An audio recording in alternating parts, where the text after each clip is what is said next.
Stage पे बैठे हुए तमाम नेशनल कॉन्फ्रेंस के मेरे सीनियर साथी हजरात, यहाँ आए हुए नेशनल कॉन्फ्रेंस के अहदेदार हजरात, भाइयों बहनों बुज़ुर्गों नौजवान साथियों, आप सबको मेरे तरफ से अस्सलाम वालेकुम, आदाब और सत श्री अकाल।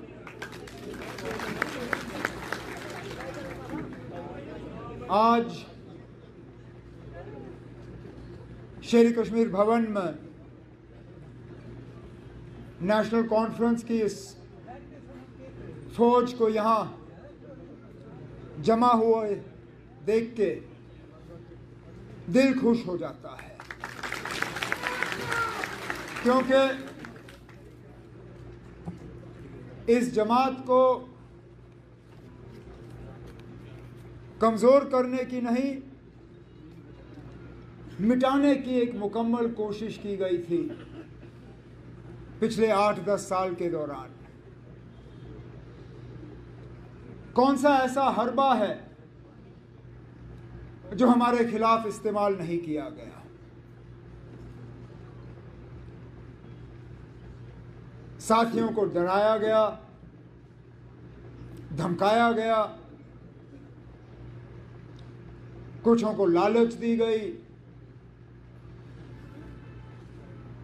कुछों को और झांसे दिए गए। अक्सर बेशतर नेशनल कॉन्फ्रेंस के जो सतून हैं वो जमात के साथ जुड़े रहे। उन्होंने इन साजिशों को कामयाब होने नहीं दिया।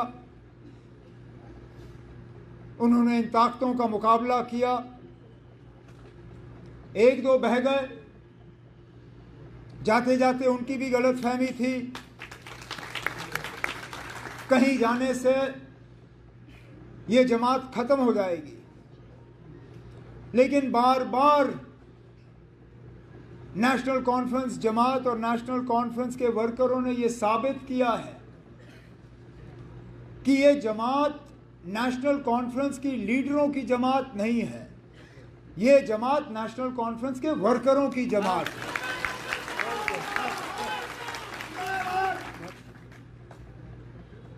हमें ताकत नेशनल कॉन्फ्रेंस की ऊपर की सतह की क़यादत से नहीं मिलता। हमें ताकत मिलता है पहले अल्लाह ताला से, भगवान से, वाहिगुरु से।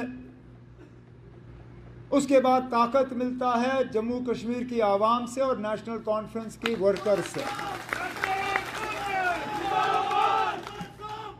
ये इस बात का नतीजा है कि हमारा काडर मजबूत है, कि इस जमात ने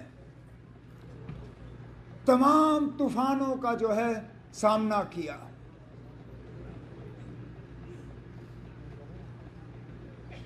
वो कहते हैं ना, फनूस बन के जिसकी हिफाजत हवा करे, वो शमा क्या बुझे जिसको रोशन खुदा करे। हमें बुझाने में मुझे बताए ना कौन सी कसर बाकी रखी गई थी, लेकिन कोई सोच भी नहीं सकता था कि इलेक्शन के बाद ये नतीजा होगा। और मैं जम्मू कश्मीर के लोगों को आज इस स्टेज के माध्यम से सलाम करना चाहता हूं, जिस तरह उन्होंने अपने वोटों का इस्तेमाल किया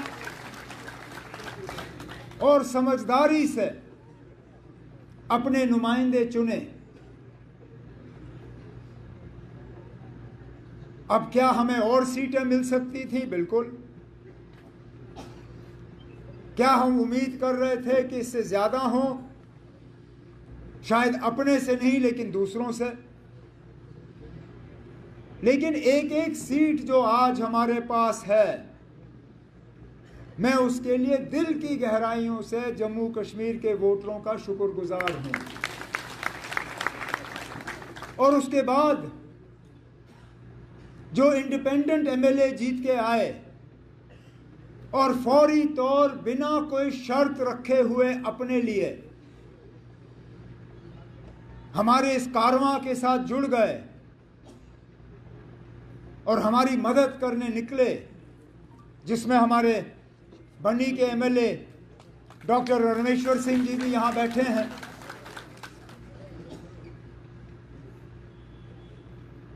इलेक्शन के बाद जब इनसे मुलाकात हुई, जब बाकियों से मुलाकात हुई, इनमें से एक ने भी अपने लिए नहीं मांगा। जब बात की तो जम्मू कश्मीर के आवाम के हवाले से बात की, अपने असेंबली सेगमेंट के हवाले से बात की, अपने डिस्ट्रिक्ट के हवाले से बात की और कहा कि लोगों के जो मुतालबे हैं, मुश्किलात हैं, उनका अब हल होना चाहिए। हम बेसब्री से इस दिन का इंतजार करते रहे। 2018 में लोगों की चुनी हुई हुकूमत जब चली गई तो तब से लेके आज तक लोगों ने दरबदर की ठोकरें खाई, मुसीबतों का सामना किया, उनकी आवाज कहीं पहुंची नहीं। मायूसी, परेशानी, दुख, दर्द। लेकिन आज मैं जम्मू कश्मीर के लोगों को यह यकीन दिलाना चाहता हूं कि अब आपकी सुनवाई होगी। आपकी आवाज अंधेरे में गायब नहीं होगी। आपके मुतालबे नहीं रहेंगे। आपके मुश्किलात जो हैं, इंशाल्लाह आगे जाके उन मुश्किलात को हम हल करके ही अपने आप को दोबारा लोगों के सामने पेश करेंगे। इलेक्शन के नतीजे निकले ही नहीं थे कि हमारे कुछ मेहरबान ये शोशा डालना शुरू कर गए थे कि जनाब जम्मू का कुछ नहीं होगा,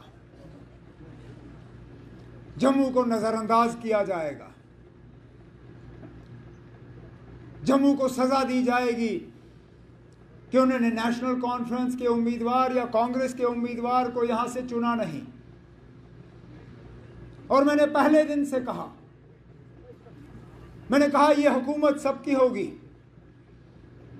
इसमें नुमाइंदे सबके होंगे, इसमें आवाज सबकी होगी और हम खिदमत सिर्फ उन लोगों की नहीं करेंगे जिन्होंने नेशनल कॉन्फ्रेंस या अलायंस को वोट दिए।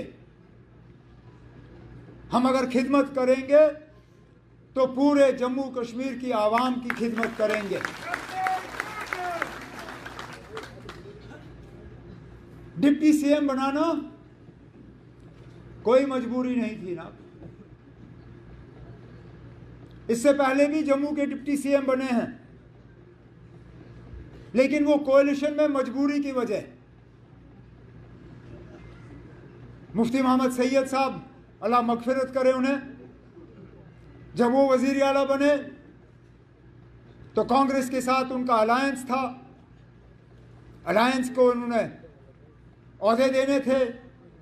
मंगत राज शर्मा जी डिप्टी सीएम बने। जब गुलाम नबी आज़ाद साहब जम्मू से सीएम बने, डिप्टी सीएम बनाना था, कश्मीर को डिप्टी सीएम का दर्जा मिला। जब 6 साल मेरी हुकूमत चली, वज़ीर आला के तौर पे मैंने जम्मू कश्मीर की खिदमत की। अलायंस की मजबूरी थी कि ताराचंद जी को हम डिप्टी सीएम बनाएं। इस बार फिलहाल कांग्रेस ने अभी तक मिनिस्ट्री में जो है शामिल होने का जो है कोई फैसला लिया नहीं है, लेकिन हमने तब भी डिप्टी सीएम बनाया और डिप्टी सीएम भी उसी पार्टी का जिस पार्टी का सीएम। ये उन लोगों के लिए जवाब है जो पिछले इलेक्शन में नेशनल कॉन्फ्रेंस के खिलाफ उंगली उठा के कहते थे कि ये मुसलमानों की पार्टी है। इस पार्टी में मुसलमानों के अलावा किसी के लिए जगह नहीं। कहते थे ये कश्मीरियों की जमात है, यहां जम्मू का कोई नहीं होगा। कहते थे ये खानदानी राज वाले लोग हैं, इनको खानदान के अलावा कुछ दिखता नहीं। जब डिप्टी सीएम बनाना था, जम्मू से बनाया, हिंदू बनाया, और मेरे खानदान से उसका कोई लेना देना नहीं है।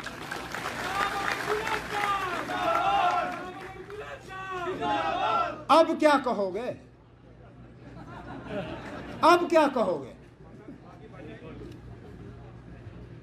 क्योंकि सवाल तो हम आपसे भी बहुत कर सकते हैं, लेकिन आज मैं इस मौके का उस चीज के लिए इस्तेमाल नहीं करना चाहूंगा, क्योंकि लोगों ने जवाब दे दिया। जिस तरह डिलिमिटेशन कराई गई थी ताकि एक पार्टी को उसका फायदा हो, जिस तरह रिजर्वेशन में तब्दीली लाई गई ताकि एक पार्टी उसका फायदा ले, जिस तरह हुकूमत ने अपने मशीनरी का इस्तेमाल किया ताकि एक पार्टी को फायदा हो, उसका नतीजा आपके सामने है।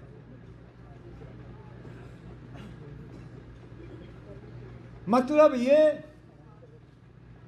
कि ये तमाम हरबे जो हैं ये आपको इलेक्शन तक पहुंचा सकती हैं, लेकिन इलेक्शन जितवा नहीं सकती।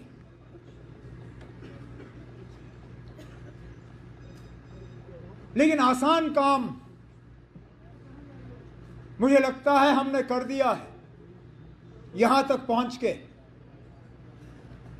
अब हमारे लिए मुश्किल काम शुरू हो जाता है, क्योंकि हमने लोगों की उम्मीदों के बराबर उतर आना है।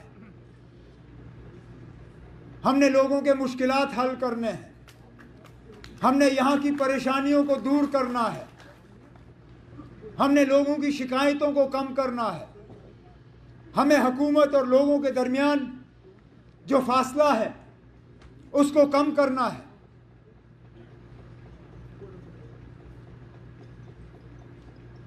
अब सगोत्रा साहब ने अपनी तकरीर में जम्मू के हवाले से बहुत सी बातें की कि ये भी मुद्दा है, ये भी है, ये लोग इस बात पे नाराज हैं, उस बात पे नाराज हैं। लेकिन मैं मजबूर होता हूं पूछने पे, ना अब ये नाराजगी पोलिंग बूथ में हमें नजर क्यों नहीं आई?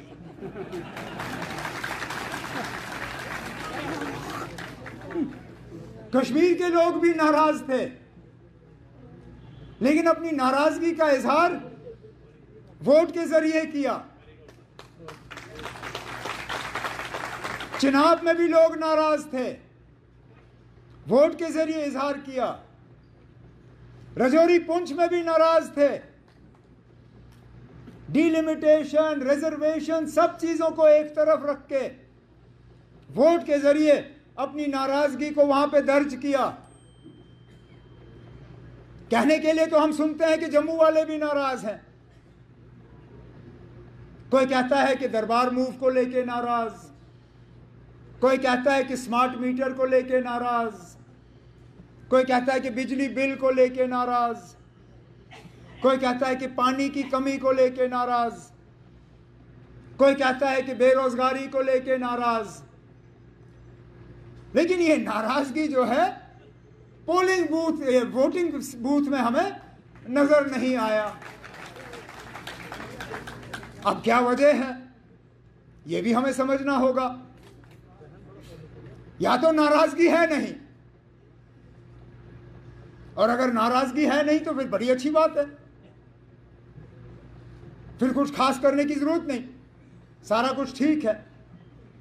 लेकिन अगर नाराजगी है और उस नाराजगी के बावजूद वोट एक तरफ गए, तो इस बात को भी समझने की जरूरत है ना कि आखिरकार हुआ क्या। लेकिन इतना मैं जरूर जानता हूं कि जैसे मैंने पहले कहा, वोट पैटर्न पे जो है हुकूमत चलाई नहीं जाएगी। इलेक्शन हो गए, लोगों ने अपना फैसला जो है सुना लिया, हुकूमत बनी है। अब हमारा काम है कि हम लोगों तक पहुंचें और उनके मुश्किलात और मुतालबे हल करें।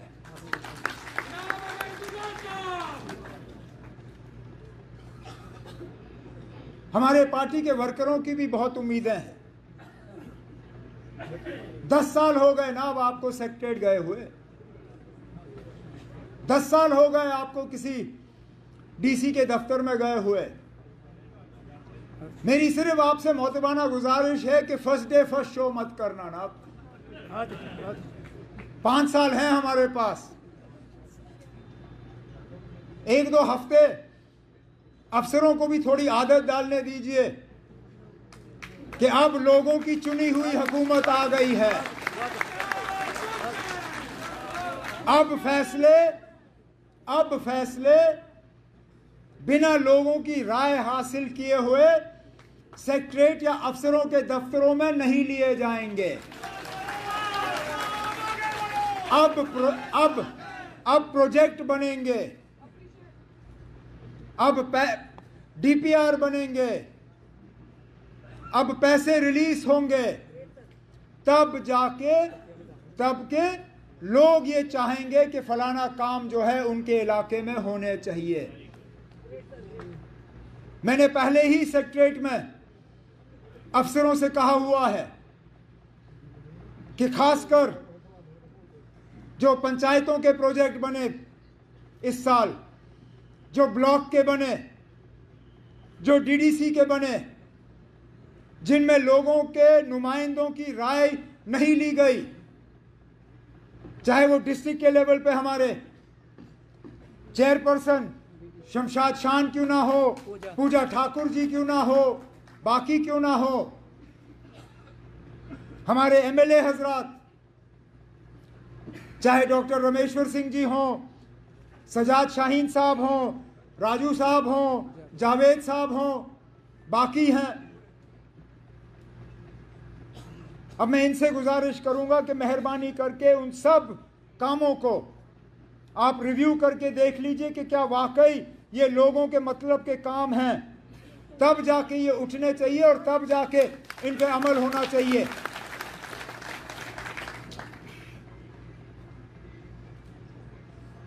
लोगों के साथ हमारा तालमेल टूटना नहीं चाहिए।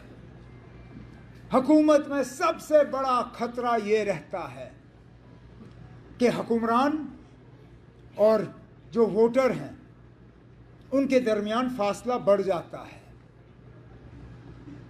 हम जो चुन के आए हैं, हमारा फर्ज बनता है कि हम इस फासले को कम करें। और मैंने ये तय किया है कि जहां जहां कहीं पे भी सरकारी कोई फंक्शन होगा, वहां पे अलग मैं अपने तंजीम के साथियों को कहूंगा कि वहां पे आए, जमा हों, और मैं उनके लिए अलग वक्त मुकर्रर करूंगा।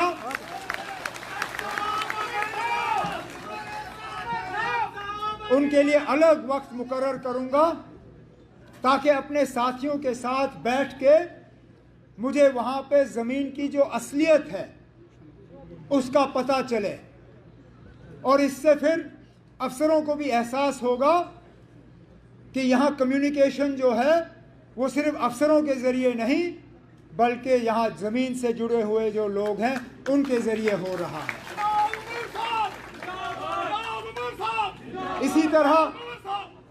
इसी तरह मैं अपने मीडिया के साथियों को ये यकीन दिलाना चाहूँगा कि मेरी हुकूमत के तरफ से आपके साथ कोई सख्ती नहीं होगी, कोई नाइंसाफ़ी नहीं होगी। आपको इस बात की सज़ा नहीं मिलेगी कि आप मेरे खिलाफ कुछ लिखोगे। हालांकि मैं जानता हूं पढ़ना मेरे लिए मुश्किल होगा, मैं शायद पढ़ना या देखना पसंद भी नहीं करूंगा, लेकिन जमहूरियत में हम जमहूरियत को मजबूत कर नहीं पाएंगे अगर कि हम मीडिया को जो है अपना काम करने की इजाज़त ना दें। मैं जानता हूं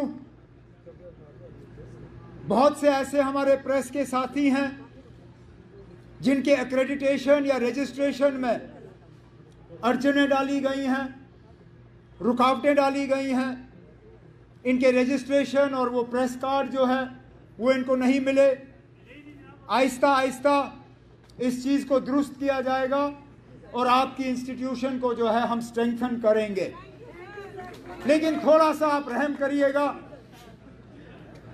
जहां हमारे काम ठीक नहीं होंगे वहां पे आप ज़रूर हमारे कान खींचिएगा, लेकिन जहां पे अच्छे काम होंगे वहां पे दो लफ्ज़ तारीफ के भी अगर आप लिखें तो गनीमत होगी।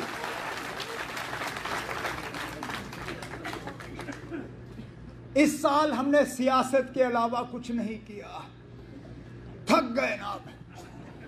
इलेक्शन लड़ लड़ के परेशान हो गए। साल शुरू हुआ तो पार्लियामेंट की तैयारी की, पार्लियामेंट हुए, कुछ नतीजे ऊपर नीचे, मेरा तो ज्यादा ही नीचे था। उस वक्त समझ नहीं आ रहा था कि उठूंगा कैसे, लेकिन अल्लाह ताला का करना देखे ना। अब मुझे उस वक्त साथी कहते थे कि इसमें भी कुछ अच्छा होगा, मैं कहता था हाँ होगा, लेकिन अंदर अंदर से मैं सोचता था क्या अच्छा हो सकता है ना, अभी तो इलेक्शन हारा हूं, इसमें अच्छाई कहां होगी। लेकिन देखे ना क्या, उस वक्त कई सारे ऐसे थे अफसर, बाकी दोस्त, जिनको लगा होगा ना खत्म, गए, मोकलियो, जाओ नाप लो रास्ता। अब वो लोग जिन्होंने 5 साल सलाम का जवाब नहीं दिया, माशाअल्लाह, आज जनाब वो मुझे मैसेज करते हुए थकते नहीं हैं।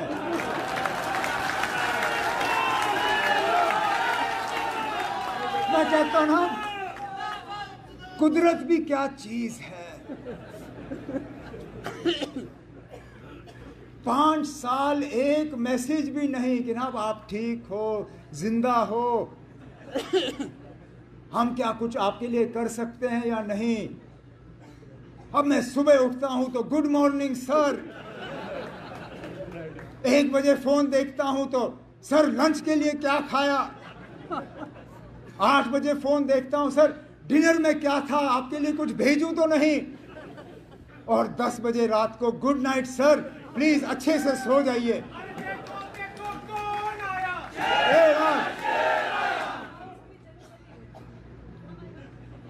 लेकिन ये चीजें हमारे दिमाग को इन पे इनका असर नहीं पड़ना चाहिए, क्योंकि अगर हम में घमंड आया,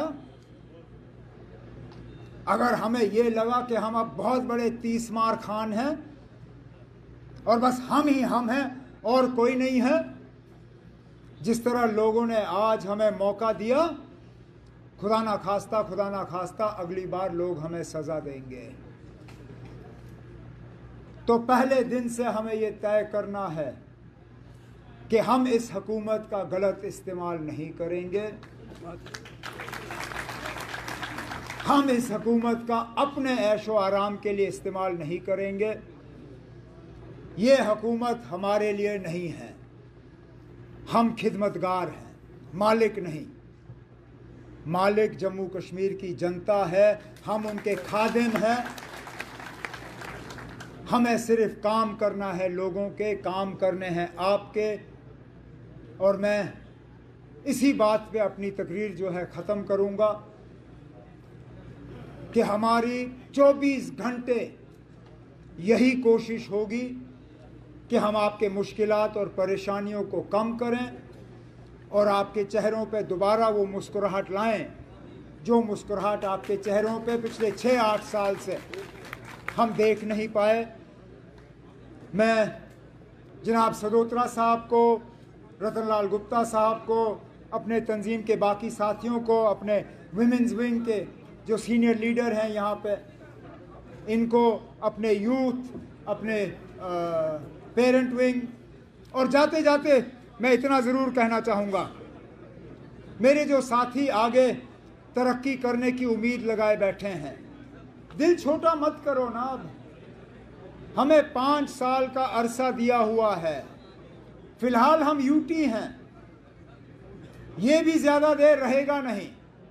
हम अपने हकूक हासिल करेंगे। हमसे जो लिया गया है उसके लिए हम जिद्दोजहद करेंगे। कोई रूठने की जरूरत नहीं है, कोई मायूस होने की जरूरत नहीं है। हमें मौका मिला है लोगों की खिदमत करने की, इंशाल्लाह खिदमत करते रहेंगे। मैं अपने साथियों का आज के प्रोग्राम पे और इस वालिहाना इस्तकबाल के लिए शुक्रिया करता हूं, लेकिन उससे ज़्यादा मैं आप सबका जो इन 2 इलेक्शनों में आपने मेहनत की, चाहे नेशनल कॉन्फ्रेंस के लिए, कांग्रेस के लिए या अलायंस के लिए, दिल की गहराइयों से आपका शुक्रिया करता हूं।